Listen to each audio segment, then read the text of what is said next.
माँ की ममता। एक छोटे से कस्बे में समीर नाम का एक लड़का रहता था। बचपन में ही पिता की मृत्यु हो जाने के कारण परिवार की आर्थिक स्थिति बड़ी दयनीय थी। समीर की माँ कुछ पढ़ी लिखी जरूर थी, लेकिन उतनी पढ़ाई से नौकरी कहाँ मिलने वाली थी। सो घर बर्तन मांजकर और सिलाई बुनाई का काम करके किसी तरह अपने बच्चों को पढ़ा लिखा रही थी।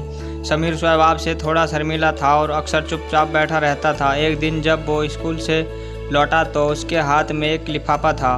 उसने माँ को लिफाफा पकड़ते हुए कहा, माँ, मास्टर साहब ने तुम्हारे लिए ये चिट्ठी भेजी है, ज़रा देखो तो इसमें क्या लिखा है। माँ ने मन ही मन चिट्ठी पढ़ी और मुस्कुरा कर बोली, बेटा, इसमें लिखा है कि आपका बेटा काफ़ी होशियार है। इस स्कूल के बाकी बच्चों की तुलना में इसका दिमाग बहुत तेज है और हमारे पास इसे पढ़ने लायक शिक्षक नहीं है, इसलिए कल से आप किसी और स्कूल में भेजें। यह बात सुनकर समीर को स्कूल न जा सकने का दुख तो हुआ, पर साथ ही उसका मन आत्मविश्वास से भर गया कि वो कुछ खास है और उसकी बुद्धि तीव्र है। माँ ने उसका दाखिला एक अन्य स्कूल में करा दिया। समय बीतने लगा। समीर ने खूब मेहनत से पढ़ाई की। आगे चलकर उसने सिविल सर्विसेज परीक्षा भी पास की और IAS अफसर बन गया।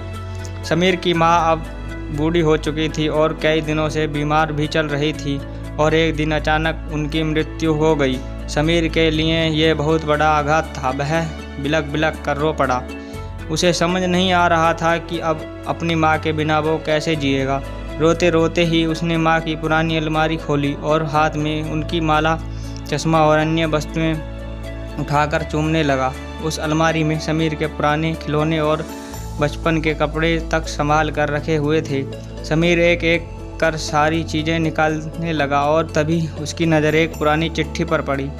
दरअसल ये वही चिट्ठी थी जो मास्टर साहब ने उसे 18 साल पहले दी थी।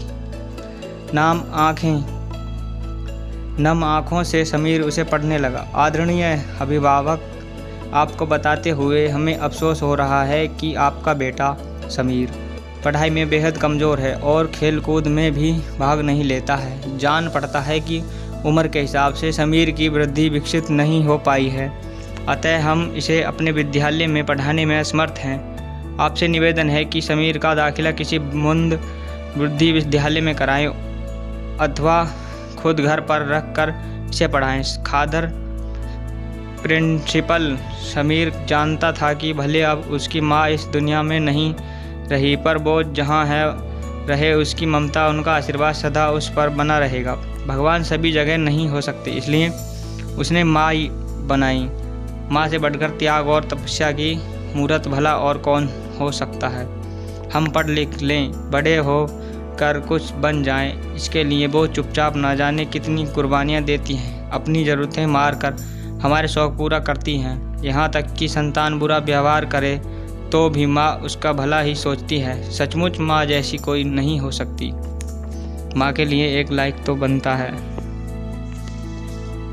कहानी अच्छी लगी हो तो कमेंट में ज़रूर बताना।